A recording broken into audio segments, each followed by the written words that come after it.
Now, the rest of the story.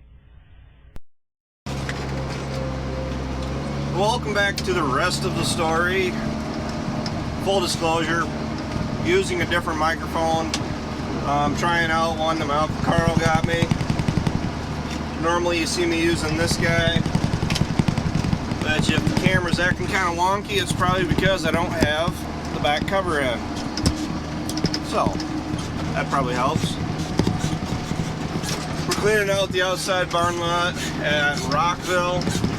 We got sheep, ducks, and chickens on mine.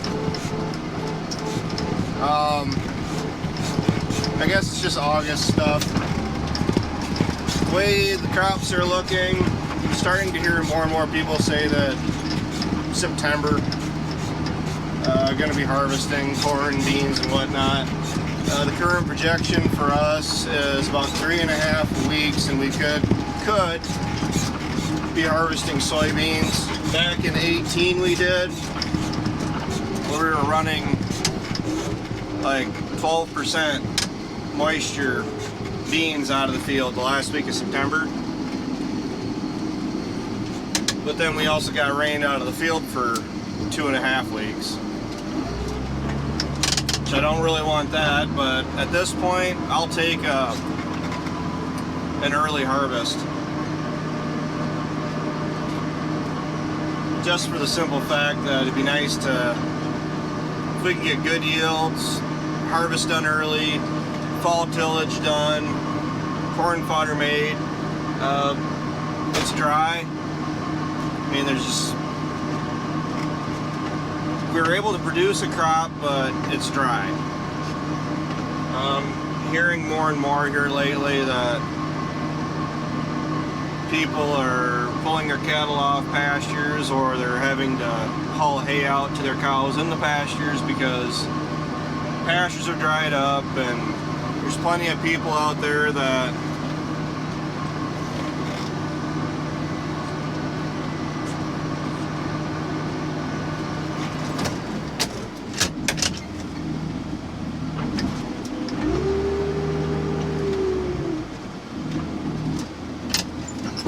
board with the nail sticking out of it. I gotta go grab that.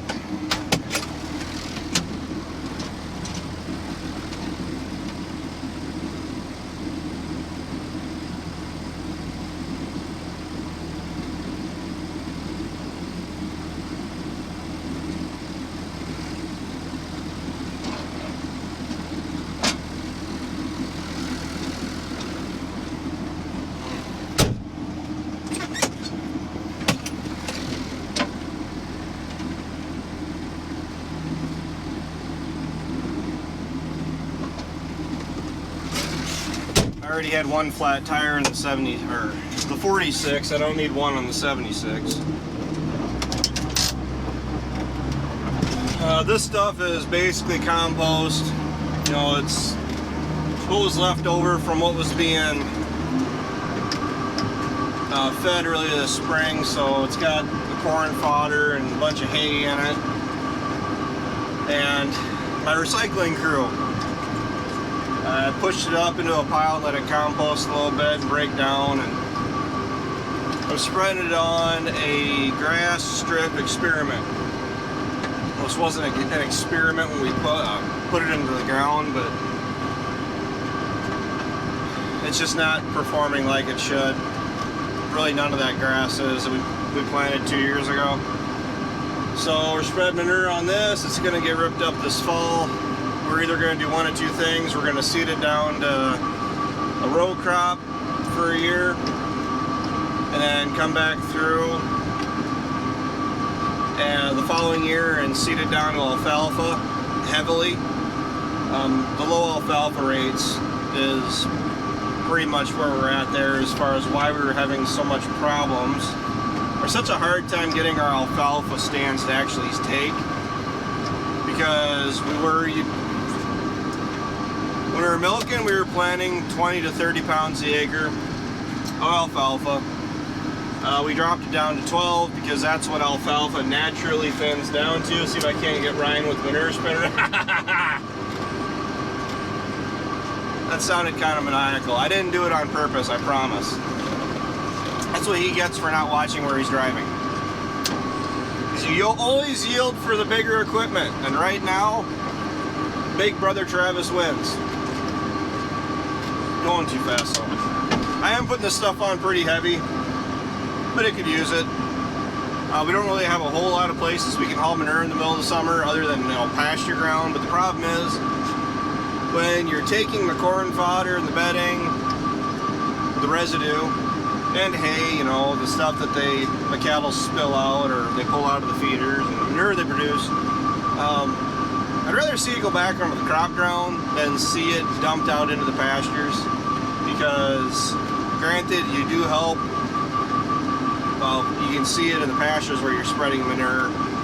It's not like we till it, but you drive fast enough that it is able to break down and helps the soil, and you can definitely tell that, but I'd rather have it out in the field so it's helping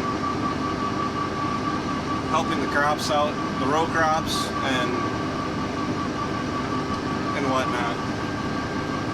Here comes Ryan, taking another shot at him. We're trying to run through the last of that sprayer on the back of the Gator. My 300-gallon sprayer for the back of the 4640 is pretty well done for the year. I mean, it's winterized, I just gotta wash it off, and that's where we're at with the sprayer in the back of the Gator. I want to get done using it so we can winterize it, put it away, and use the Gator for everything else we want to use the Gator for. Even Ryan says we really need to just get another side-by-side, put that sprayer in it, and call it the sprayer Gator or the sprayer UTV, whatever, for the summer, because even though it is the end of August, we're getting there anyway. There's plenty of places that we would actually like to spray, and Ryan's big push he's been having is he's trying to reclaim as much of the pasture ground out at his place as he can. So if you follow my brother's channel, How Farms Work, which I'm sure all of you know what that is, he's been going through with that brush mower on the front of the JCB and clearing out brush and trees and whatnot, and then going through with that Gator sprayer and spraying everything down so it is just grass coming back up through, and he's having some pretty good success with doing that. But it's time consuming. And the problem is, if this year overall has pretty much just been one thing after the other, and I mean, I blame a lot of that on, we're making hay, made more hay off the same acres than what I really intended on. I mean, aiming for 3 crops versus 2. But normally you get a chance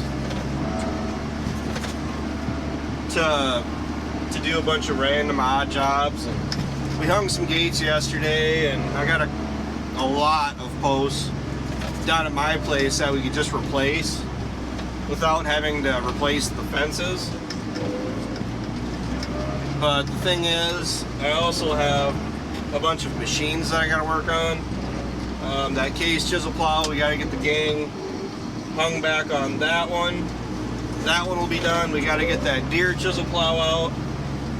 Drop both the disc gangs off that. We got new blades, new bearings for that we gotta get on. The 82 is up at Sloan's getting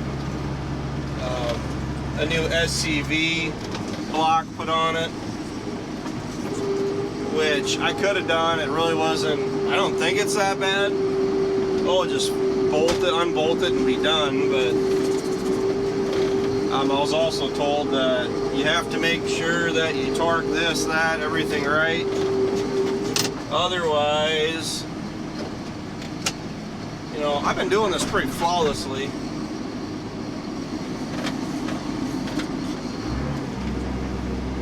And I'm still going to count that as win.